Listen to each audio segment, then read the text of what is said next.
Le bar des supporters sur Maritima, bonsoir à toutes et à tous, très heureux de vous retrouver pour ce dernier BDS de la semaine. Double actualité ce soir comme souvent avec l'Olympique de Marseille. On va bien sûr parler de ce déplacement à Brest ce dimanche et puis on va revenir sur ces 16e de finale aller de l'Europa League hier soir à Hambourg face au Shakhtar.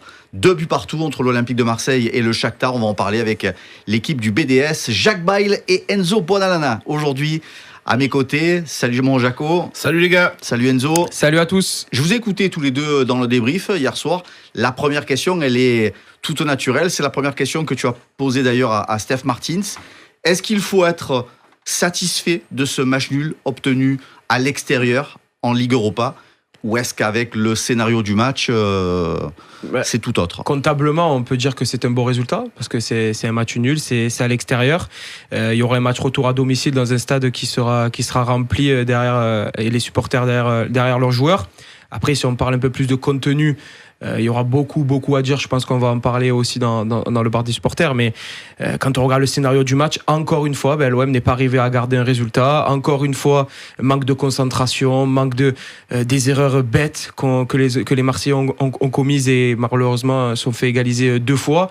Sincèrement, sur le 2-1, je me suis dit c'est bon, c'est fait. Et après, quand on se replonge, je dis on est supporter de l'Olympique de Marseille, on sait très bien ce qui va arriver. Et 2 minutes après, il y a l'égalisation. Donc oui, c'est cruel. Mais comptablement, on peut dire que c'est un bon résultat quand même. Comme dit Enzo, cette incapacité totale à garder un score, 2 fois tu mènes au score, 2 fois tu es rejoint. Et malheureusement, cette année, c'est pas la première fois. Et oui, et on ne sait pas gagner. Et quand on ne sait pas gagner, il faut se contenter du match nul. Gattuso nous a dit qu'il était quand même assez inquiet parce qu'il ne voyait pas le bout du tunnel là-dessus. Ça, c'est quand même assez inquiétant. Moi, personnellement, modestement, si je peux apporter une idée, Marco, c'est que dans ce genre de situation, tu sais l'expression à l'ancienne, c'est-à-dire à 90e minute, je me fais une épidémie de crampes s'il faut, j'envoie le ballon dans les tribunes, je fais des attitudes totalement différentes à la 90e minute en Coupe d'Europe. En Coupe d'Europe. Là, je pense qu'ils n'ont même pas eu le temps, c'est vraiment sur le coup d'envoi. Mais tu as un manque d'expérience totale, Enzo, déjà. Il y a des situations, dès le centre, tu dois avoir des attitudes différentes. Je vous le dis, je le répète régulièrement, arrêtons de célébrer les buts comme ça quand tu n'as pas fini le match. On voit des pirouettes, on voit des comportements, des attitudes. Tu as perdu de la concentration. Et quand tu as perdu de la concentration, 2 minutes après, tu te prends un but. Malheureusement, Marco, ce n'est pas la première fois. C'est pas la première fois. C'est pour ça que Gattuso est dépité. C'est un problème de concentration, c'est une incapacité à avoir de l'expérience, ou c'est un problème de solidité mentale, tout simplement? Moi, je pense que c'est un peu de tout. Problème de concentration, parce que comme le dit Jacques, à chaque fois qu'on marque, on dirait qu'on gagne la finale de la Ligue des Champions, les 11 joueurs viennent se congratuler. C'est bien, ok, d'accord, mais après, il ne faut pas en faire des tonnes. On sait très bien dans la situation dans laquelle on est, donc célébrer comme ça, voilà, il faut marquer, on célèbre un petit peu et après on va se replacer. Et la solidité défensive aussi, parce que quand on voit le deuxième but que les Marseillais encaissent, sincèrement, il y a beaucoup à dire. Et après, une chose sur Gennaro Gattuso, il avait prévu de faire 2 changements. Il y a le but. Il faut attendre avant de faire un changement. Attendre que le coup d'envoi reprenne. Le Shakhtar va jouer, prochaine sortie, on fait un changement. Ça permet de casser le rythme. On est à la fin du temps réglementaire. Et le Shakhtar n'aurait pas égalisé, je pense. Faire sortir les 2 joueurs qui viennent d'être impliqués sur le but, même si Moumbagna n'est pas impliqué, mais Moumbagna et Aubameyang, faire rentrer Bamo Meïté dans une situation comme ça, c'est compliqué. Moi, j'aurais attendu, prochain arrêt de jeu, et j'aurais cassé le rythme. Gattuso a manqué de malice, lui aussi, sur ces exemples que Kenzo vient de donner. Oui, il a manqué beaucoup de malice, il a manqué beaucoup d'expérience. Pourtant, l'expérience... Il a 400 matchs. Gattuso, on se dit que c'est une phrase qui n'est pas adaptée à lui, quoi. Ouais, il manque d'expérience. Le très haut niveau comme ça, c'est tout simplement indispensable. Il y a des choses que je suis désolé, je le trouve quand même un petit peu en retrait à ce niveau-là. Quand Enzo t'explique certaines choses, Marc, c'est ça l'expérience. C'est de faire des changements les uns après les autres pour gagner du temps. C'est des petites choses qui te montrent la différence. Les gars, moi j'ai tendance à dire que tu peux être boulanger, faire du pain pendant 30 ans et faire du mauvais pain. C'est pas ça. C'est que tu as des gens, il leur faut très peu de temps pour comprendre certaines choses. Et je trouve que là, sans lui taper dessus, ça fait quand même beaucoup de choses. Et on est obligé de tirer les bilans. Avec Gattuso qui avait choisi une nouvelle fois d'aligner un 4-3-3. Alors force est de constater que tu marques des buts, parce que tu marques 2 buts. Mais pas plus. Pas plus. Et on en encaisse 2. donc il faut remettre bien sûr le système en cause. On voit Tu très es en bien. train de dire quoi? C'est bon pour l'attaque, c'est pas bon pour la défense, hein? Moi, je pense que c'est pas bon pour les deux, que ce soit pour l'attaque et pour la défense.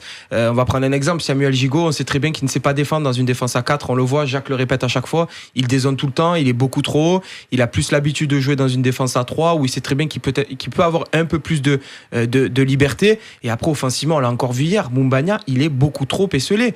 Mettre Aubameyang sur un côté gauche, dans la forme dans laquelle il est, je ne vois pas l'intérêt. Et on voit que les buts que l'Olympique de Marseille a marqué hier, c'est quand Quentin Merlin était un peu plus haut sur le terrain et quand Jonathan Klaus était un peu plus haut sur le terrain. Parce qu'ils étaient plus hauts, parce qu'ils ont apporté un peu plus offensivement. Donc, et sincèrement, quand on va mettre Aubameyang et Moumbagna devant avec Jonathan Klaus et Quentin Merlin sur les côtés, je pense qu'on va être un peu plus prolifique devant et plus solide derrière. Et quand Gattuso nous dit c'est pas un problème de but, c'est un problème de résultat. C'est pas un problème de jeu, c'est un problème de résultat. Ça veut dire que laissez-moi tranquille avec mon 4-3-3. On crée du jeu, on se crée des occasions de but, on marque des buts. Le problème, il n'est pas là. Le problème, c'est ce qu'il disait tout à l'heure. On n'arrive pas à garder le score. Non, je suis désolé, je suis pas du tout d'accord avec lui. On marque très peu de buts, très rarement. Hier soir, on a marqué 2, mais c'est très rare où on marque des buts. Après, il faut un équilibre dans l'équipe. Ben, à te dire, tu en as marqué contre Metz, tu en marques aussi contre le Shakhtar. Tu gagnes jamais. Voilà, tu gagnes jamais. Donc, à un moment donné, la palisse dirait, pour gagner, il faut marquer un but de plus que l'adversaire. Et donc, à un moment donné, je vais prendre conscience de ce que l'on réalise offensivement. Dans nos temps forts en première mi-temps, on a été fort au milieu du terrain, on a conservé la balle. Par contre, on ne construit rien offensivement.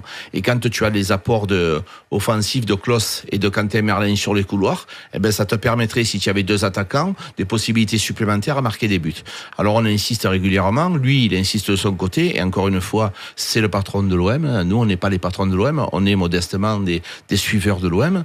Mais on a quand même été, pendant très longtemps, aussi dans des staffs. Et on a des idées qui sont pour nous assez impératives. Cet effectif, il est équilibré que comme ça, Marc. Quand on demande à Jonathan Klaus et à Quentin Merlin de défendre, c'est pas leur truc.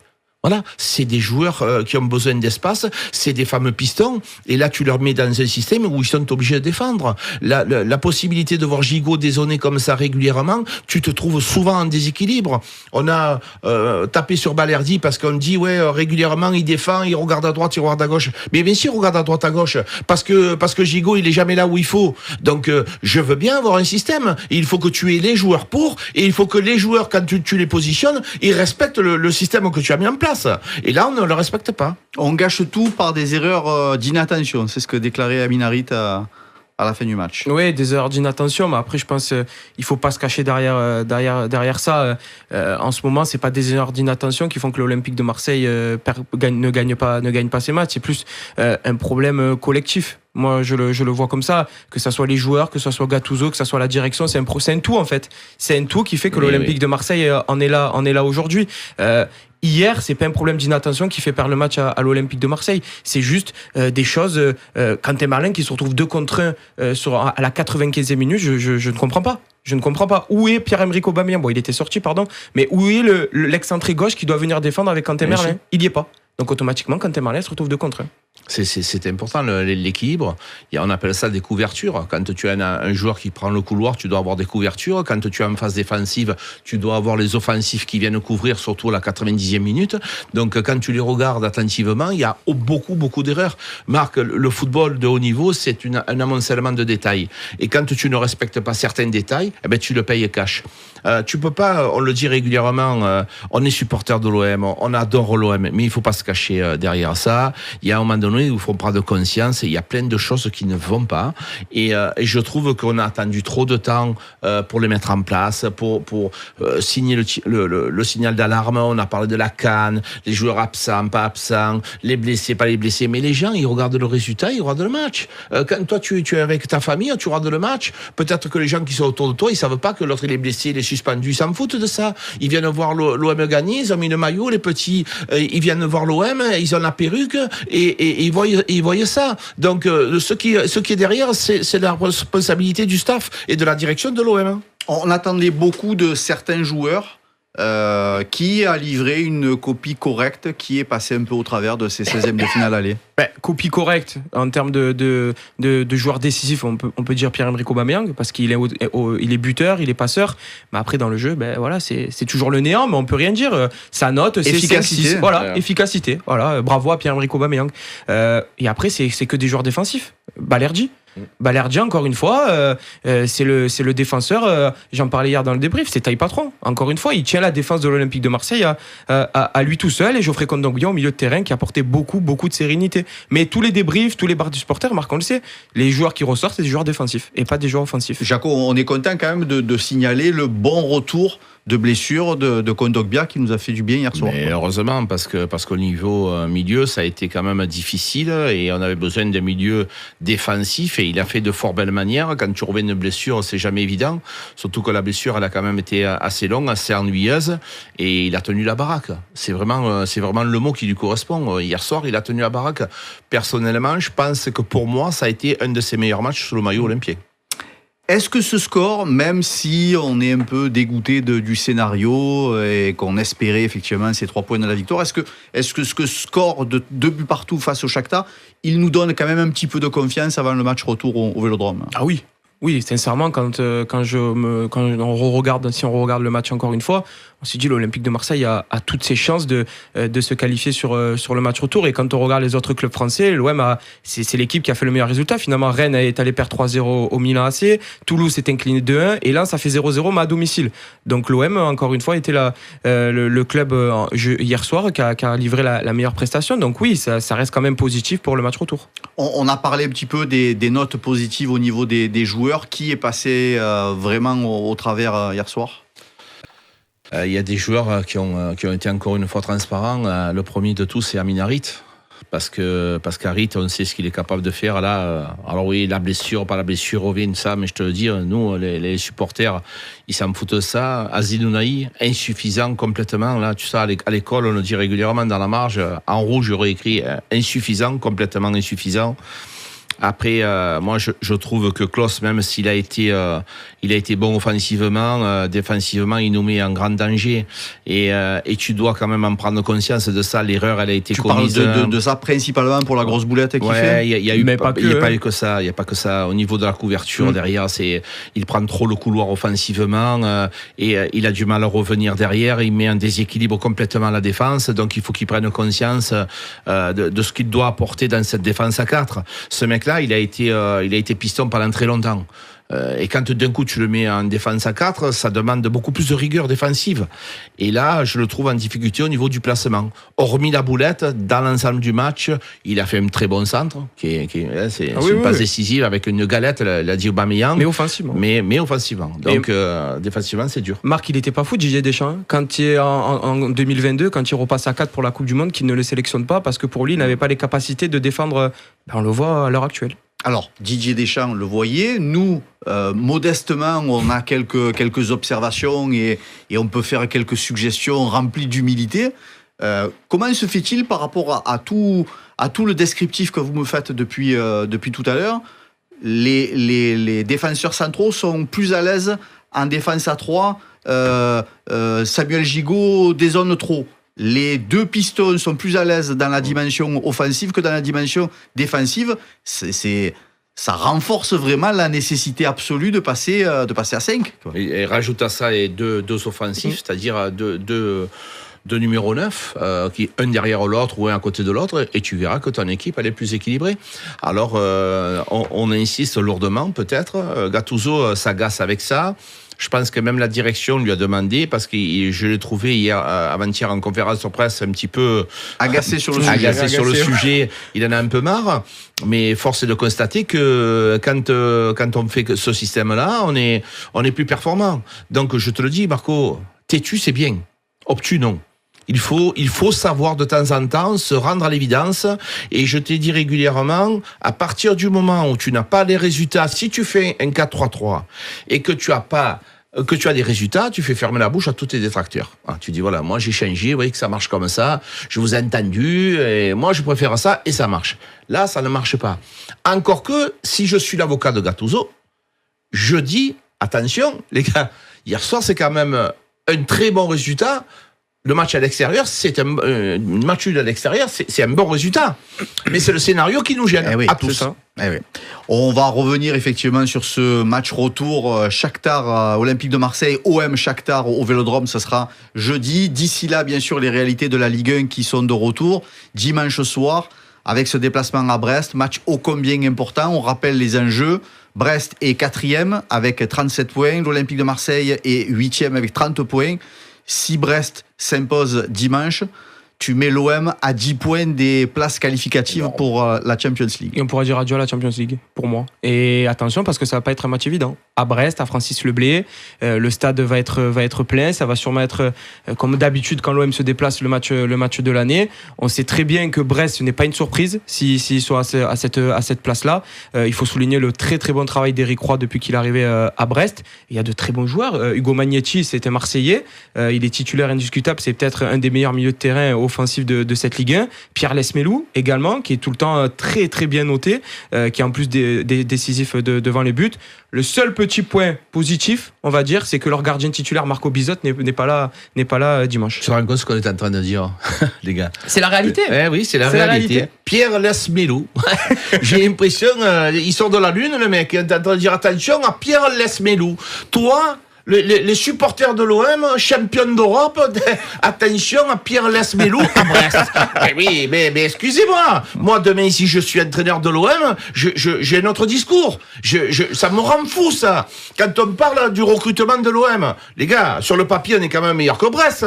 Faut pas exagérer. À force de mettre la main sur la tête, dire ne me tapez pas dessus. Moi, j'aurais tendance à mes joueurs de dire mais les gars, on va avoir peur de Brest maintenant. Est-ce qu'on va... Moi, je suis joueur de l'OM. On va avoir peur de Brest. Moi, je comprends tout ce que tu dis. Moi, je revisualise la conf de presse d'après-match où Gattuso est complètement désabusé et n'arrive pas à expliquer effectivement pourquoi son équipe n'arrive pas à conserver un score. On parle de solidité morale. Est-ce qu'on est sûr que cette solidité morale, elle va nous aider dans ce match à très gros enjeux dimanche soir? Vu le discours de Gennaro Gattuso, sincèrement, il faut se poser des questions. Et quand on voit le match hier, la tête de certains joueurs pendant le match, on se dit il y a quelque chose qui va pas. Et dimanche, l'équipe qui a le plus à perdre, c'est l'OM. C'est pas Brest. Parce que même si l'OM gagne, très bien, on sera content. Mais pour Brest, on a perdu contre l'OM, c'est assez logique. Mais par contre, l'OM, il faut pas qu'il perde dimanche. Attention. Samuel Gigot sera absent pour cause de suspension ce dimanche. Est-ce qu'à part Samuel Gigot, ça devrait ressembler étrangement à la compo d'hier soir? Je pense qu'il va continuer pareil. Il va faire la même Ismaïla chose. Sarr sera de retour. Tu vas récupérer Sarr. J'espère que tu vas récupérer aussi Verretou. Ça sera bien aussi de récupérer Verretou. Est-ce qu'on est sûr de ça? Parce qu'il y a beaucoup d'incertitudes. On espère récupérer Verretou. Parce que Verretou, Kondogbia, au niveau défensif, c'est quand même plus agréable. Je répète régulièrement que le match, ça dure 90 minutes, que tu peux attaquer quand tu fais un 4-3-3, même s'il a décidé de faire un 4-3-3. Dans ces trois-là, tu peux changer en cours de match.